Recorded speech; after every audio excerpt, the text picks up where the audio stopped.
ನಮಸ್ಕಾರ. ಸದಾನುಭವನಿ ಯೂಟ್ಯೂಬ್ ವಾಹಿನಿಗೆ ಸ್ವಾಗತ. ಚುನಾವಣೆಯಲ್ಲಿ ಗೆಲ್ಲಬೇಕಾದ್ರೆ ತಂತ್ರಜ್ಞಾನ ಅತ್ಯಂತ ಮಹತ್ವದ್ದು, ಅಂದರೆ ತಂತ್ರಗಾರಿಕೆ ಅತ್ಯಂತ ಮಹತ್ವದ್ದು. ಹಣ ಇದ್ದರೆ ಗೆಲ್ಲಲಿಕ್ಕೆ ಸಾಧ್ಯ ಇಲ್ಲ. ಇಲ್ಲಿ ತಂತ್ರಗಾರಿಕೆಯನ್ನು ನಡೆಸಬೇಕಾಗ್ತದೆ. ಗ್ರಾಮ ಪಂಚಾಯತ್ ಇರಲಿ, ತಾಲೂಕು ಪಂಚಾಯತ್ ಇರಲಿ, ಜಿಲ್ಲಾ ಪಂಚಾಯತಿ, MLA, MLC ಅಥವಾ MP ಚುನಾವಣೆ ಆಗಲಿ, ಇಲ್ಲಿ ತಂತ್ರಗಾರಿಕೆಯನ್ನು ಯಾರು ಚೆನ್ನಾಗಿ ಬಳಸ್ಕೊಳ್ತಾರೆ ಅವರೇ ಗೆಲ್ತಾರೆ. ಆದರೆ ಪ್ರತಿಯೊಂದು ಊರಿನಲ್ಲಿ ಕನಿಷ್ಠ 10 ಜನ ನಿಷ್ಠಾವಂತ ಕಾರ್ಯಕರ್ತರು ಬೇಕು. ನಂತರ ಬೂತ್ ಮಟ್ಟದಲ್ಲಿ ಅತ್ಯಂತ ಸ್ಟ್ರಾಂಗ್ ಆಗಿರಬೇಕು. ಅದೇ ಭಾಳ ಮಹತ್ವದ್ದು. ಅದನ್ನು ನೋಡ್ಕೊಳ್ಬೇಕು. ಮತ್ತು ಊರಲ್ಲಿ ಒಬ್ಬರಿಂದ ಇಬ್ಬರು ಒಳ್ಳೆಯ ಇನ್ಫಾರ್ಮರ್ ಇರಬೇಕು. ಅಂದರೆ ಆ ಕ್ಷೇತ್ರದಲ್ಲಿ ಏನು ನಡೀತಾಯಿದೆ, ಆ ಊರಿನಲ್ಲಿ ಏನು ನಡೀತಾಯಿದೆ ಅದನ್ನು ತಿಳಿಸುವಂಥ ಒಂದು ಚಾಣಾಕ್ಷತನ ಇರಬೇಕು. ಇಡೀ ದೇಶದ ರಾಜಕಾರಣ ಪ್ರಶಾಂತ್ ಕಿಶೋರ್ ಯಾವ ರೀತಿ ತಂತ್ರಗಾರಿಕೆಯನ್ನು ಹೆರೆದು ಗೆಲ್ಲಿಸ್ಕೊಂಡು ಬರ್ತಾಯಿದ್ರು ತಮಗೆಲ್ಲ ಗೊತ್ತಿದೆ. ಪ್ರಶಾಂತ್ ಕಿಶೋರ್ ಹೆಸರು ಭಾಳ ದೊಡ್ಡ ಪ್ರಮಾಣದಲ್ಲಿದೆ. ಎಲ್ಲ ಪಕ್ಷಗಳು ಅವರನ್ನ ಸಂಪರ್ಕದಲ್ಲಿ ಇದ್ದು ಯಾವ ರೀತಿ ಚುನಾವಣೆ ತಂತ್ರಗಾರಿಕೆಯನ್ನು ನಡೆಸಬೇಕಂತ ತಿಳ್ಕೊತಾರೆ. ಇನ್ನು ಬೆಳಗಾವಿ ಜಿಲ್ಲೆ ಅಥವಾ ಕರ್ನಾಟಕದಲ್ಲಿ ಬರಬೇಕಾದ್ರೆ ಸಿದ್ದು ನ್ಯಾಮಗೌಡ ಅವರು ರಾಮಕೃಷ್ಣ ಹೆಗಡೆ ಅವರ ವಿರುದ್ಧ ಗೆದ್ದಿದ್ರು. ಅವರು ಭಾರಿ ಪ್ರಮಾಣದ ತಂತ್ರಗಾರಿಕೆಯನ್ನು ಹೂಡಿದ್ರಾಗ. ಇನ್ನು ಕಾಗವಾಡ ಕ್ಷೇತ್ರದಲ್ಲಿ ರಾಜೀವ್ ಕಾಗೆ ಗೆಲ್ಲಬೇಕಾದ್ರೆ ಅವರ ಮಗಳೇ ಕಾರಣ. ನಂತರ ಲಕ್ಷ್ಮೀ ಹೆಬ್ಬಾಳ್ಕರ್ ಗೆದ್ದು ಮಂತ್ರಿ ಆಗಲಿಕ್ಕೆ ಚಂದ್ರರಾಜ ಶೆಟ್ಟಿಹೊಳಿ ಕಾರಣ. ಯಾಕಂದ್ರೆ ಇವರು ಚಾಣಾಕ್ಷ ರಾಜಕಾರಣಿ. ಇನ್ನು ಸಾಮಾಜಿಕ ಜಾಲತಾಣಗಳನ್ನು ಅತ್ಯಂತ ವ್ಯವಸ್ಥಿತವಾಗಿ ಉಪಯೋಗ ಮಾಡಬೇಕಾಗ್ತದೆ. ಪತ್ರಿಕೆಗಳನ್ನು ಅತ್ಯಂತ ಉಪಯೋಗವಾಗಿ ಮಾಡಬೇಕಾಗ್ತದೆ. ಮತ್ತು ಸೌಜನ್ಯಯುತ ಅಂತ ನಡೆಗೆ ಭಾಳ ಮಹತ್ವದ್ದು. ಎಲ್ಲರ ಜೊತೆ ಆತ್ಮೀಯತೆಯಿಂದ ನಡೆದುಕೊಳ್ಬೇಕು.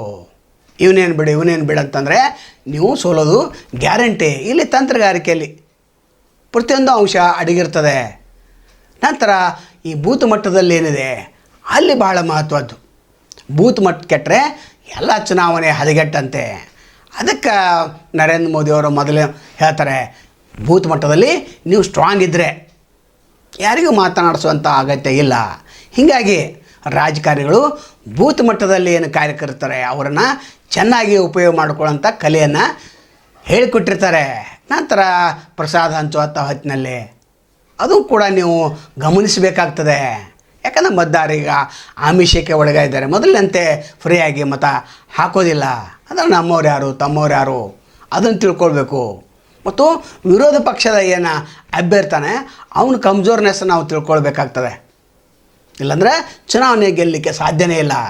ಅವ್ರ ನಡೆನುಡಿ ಏನು, ಯಾವ ರೀತಿ ಹಿಂದೂ 10 ವರ್ಷದ ಅವಧಿಯಲ್ಲಿ ಏನು ಕೆಲಸ ಮಾಡಿದರು, ಏನು ಕೆಲಸ ಮಾಡಿಲ್ಲ ಅದನ್ನು ಮತದಾರರಿಗೆ ತಿಳುವಳಿಕೆ ಹೇಳಬೇಕಾಗ್ತದೆ. ನಂತರ ಭಾಷಣಕಾರರು ಯಾವ್ಯಾವ ಏರಿಯಾದಲ್ಲಿ ಯಾವ್ಯಾವ ಭಾಷಣಕಾರ ನೀಡಬೇಕು, ಯುವಕರ ತಲೆಯನ್ನು ಯಾವ ರೀತಿ ಕೆಡಿಸಬೇಕು, ಮಹಿಳೆಯರಿಗೆ ಯಾವ ರೀತಿ ಬುದ್ಧಿವಾದ ಹೇಳಬೇಕು, ರೈತರಿಗೆ, ಕಾರ್ಮಿಕರಿಗೆ, ಅಲ್ಪಸಂಖ್ಯಾತರಿಗೆ, ಅಹಿಂದು ವರ್ಗಕ್ಕೆ ಪ್ರತ್ಯೇಕವಾದಂಥ ಒಂದು ರಣತಂತ್ರವನ್ನು ಹೆಣಿಬೇಕಾಗ್ತದೆ. ಇಲ್ಲಿ ಪ್ರಚಾರ ಕೂಡ ಭಾಳ ಮಹತ್ವದ್ದು. ನೀವು ಏನೇ ಮಾಡಿ ಇಲ್ಲಿ ವ್ಯವಸ್ಥಿತವಾದಂಥ ಪ್ರಚಾರವನ್ನು ಮಾಡಿದರೆ ಮಾತ್ರ ಗೆಲ್ಲಲಿಕ್ಕೆ ಸಾಧ್ಯ ಇದೆ. ನನ್ನ ಕಡೆ 10 ಕೋಟಿ ಇದೆ, 10 ಕೋಟಿ ಖರ್ಚು ಮಾಡಿ ಗೆಲ್ತೇವೆ ಅಂತ ಹೇಳೋದು ಭಾಳ ಮೂರ್ಖತನ. ಯಾಕಂದ್ರೆ ಕುರ್ಚಿಯಲ್ಲಿ P ರಾಜು ಗೆದ್ದದ್ದು ಕೇವಲ ಕೆಲವು ಕಾರ್ಯಕರ್ತರನ್ನ ಕೂಡಿಸಿಕೊಂಡು ಅಲ್ಲಿ ರಣತಂತ್ರವನ್ನು ಹೆಣೆದಿದ್ರು. ಶಾಮರಾವ್ ಘಾಟಿಗೆ ಅವರು ಯಾವ ರೀತಿ ಕಮ್ಜೋರಿದ್ದಾರೆ, ಇವರು ಎಲ್ಲೆಲ್ಲಿ ಅಲಕ್ಷ್ಯ ಮಾಡ್ತಾರೆ, ಅಲ್ಲೆಲ್ಲಿ ಇವರು ಲಕ್ಷ್ಯ ಕೊಡ್ತಾಯಿದ್ರು.